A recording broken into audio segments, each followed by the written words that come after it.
बिस्मिल्लाहिर्रहमानिर्रहीम। अस्सलाम वालेकुम। अल्लाह पाक की रहमत करम फजल और शुक्र के साथ आज की वीडियो करते हैं जी शुरू। अच्छा जी, ये वीडियो आपके लिए काफ़ी ज़्यादा इंफॉर्मेटिव होने वाली है क्योंकि इसमें हम करेंगे अनबॉक्सिंग और इसको करेंगे हम यूज़। ये एक्चुअली मैंने 2 से 3 साल पहले इसको बाय किया था और ऐसे ही रख दिया था। मुझे डर था कि कहीं ये टूट ना जाए, इसको हम स्टोव के ऊपर यूज़ करें। आज फिर मैंने सोचा कि इसको यूज़ करके देखते हैं कि इसका क्या रिज़ल्ट निकलता है। तो ये केटल है जी, इसके अंदर स्ट्रेनर है, इस तरह का इसका टॉप है, इस तरह के इसके ऊपर कैप है और स्ट्रेनर के अंदर आप किसी भी किस्म की पत्ती ऐड कर सकते हैं, कुछ इंग्रेडिएंट्स ऐड कर सकते हैं। इसको डायरेक्ट हम आज स्टोव के ऊपर रख के पकाएंगे। इसमें हम बनाएंगे मसाला चाय। तो चाय का मसाला रेडी करते हैं। यहाँ पे एक कंटेनर ले लिया, इसमें थोड़ी सी पत्ती ऐड करेंगे, 1 से 2 सब्ज़ इलायची ऐड करेंगे और इसके साथ अदरक के कुछ स्लाइसेस ऐड करेंगे, चीनी ऐड करेंगे। It's totally up to you, अपने टेस्ट के मुताबिक आप ऐड कर सकते हैं। चाय के टेस्ट को इन्हेंस करने के लिए इसके अंदर गुलाब की पत्तियां हैं, ये खुश्क हैं। इसको मैंने ड्राई करके रखा हुआ है और इसको ड्राई करने का मेथड भी मैं आपके साथ शेयर कर चुकी हूँ कि किस तरीके से आप इसको ड्राई कर सकते हैं बगैर धूप के। इसको अच्छे से मिक्स करेंगे तो सारे इंग्रेडिएंट्स अल्हम्दुलिल्लाह बहुत अच्छे तरीके से मिक्स हो चुके हैं। तो अब चलते हैं नेक्स्ट स्टेप की तरफ, लेकिन उससे पहले ये देख लीजिए केटल, इसकी क्वांटिटी इसके ऊपर मेंशन है, कितनी क्वांटिटी है, कितने हम इसके अंदर कैपेसिटी है, इसके अंदर कितना जो है हम दूध या फिर पानी यूज़ कर सकते हैं।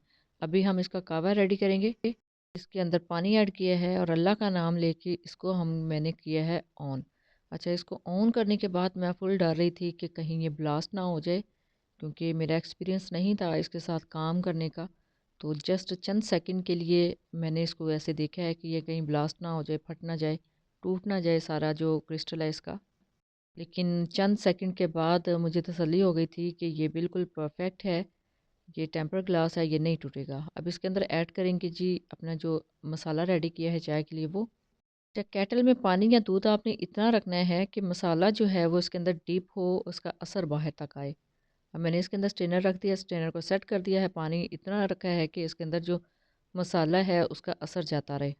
यहाँ 1 से 2 मिनट के बाद जो है इसके अंदर बॉयल आना स्टार्ट हो गया था। इसका ऊपर जो लिड है वो मैंने लगा दी थी और ये देखिए जी, इसका जो कलर है वो चेंज होना स्टार्ट हो गया है। अभी ये जो कावे की शेप में आना स्टार्ट हो जाएगा। ये देखिए बहुत अच्छे तरीके से इसके अंदर बबल बन रहे हैं। ये मैंने ऐसे ही रख दी हुई थी, डरते हुए कि कहीं ये ना हो कि इसको हम स्टोव के ऊपर यूज़ करें तो ये ब्लास्ट कर जाए। लेकिन अल्हम्दुलिल्लाह आज फिर मैंने सोचा कि इसको यूज़ करके देखते हैं।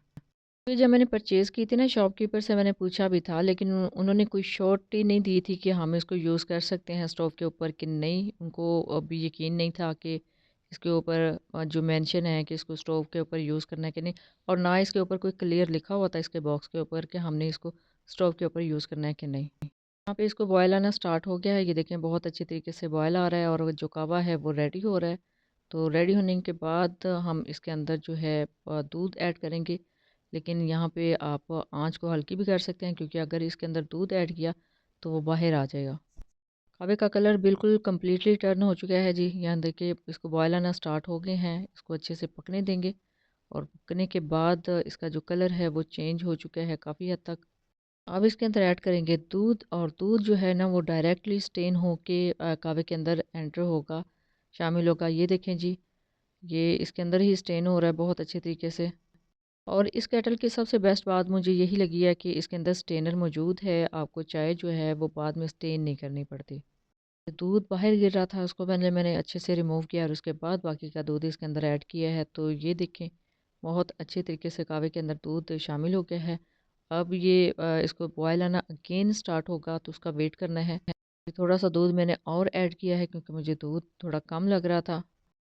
अगेन इसको कवर करके रख देंगे और कवर करने के बाद इसको बॉयल आने तक पकाएंगे और इसके अंदर जो बॉयल है वो बहुत अच्छे तरीके से आता है। यहाँ पे आपने एहतियात करनी है कि बहुत ज़्यादा जो इसकी हीट है वो ज़्यादा हाई नहीं होनी चाहिए, क्योंकि फिर ये जितनी चाय है या फिर दूध है ये बॉयल होने के बाद बाहर गिरता है।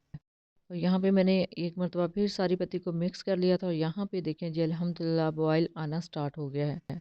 बॉयल आने के बाद ये देखें अचानक से ये बाहर निकलना स्टार्ट हो गया था, तो इसको मैंने नीचे से इसका जो फ्लेम है वो थोड़ा स्लो कर दिया था। ये देखें इस तरीके से आप भी हल्की आंच पे आप इसको पकाएंगे ताकि इसके अंदर अच्छे से बॉयल आना स्टार्ट हो जाए।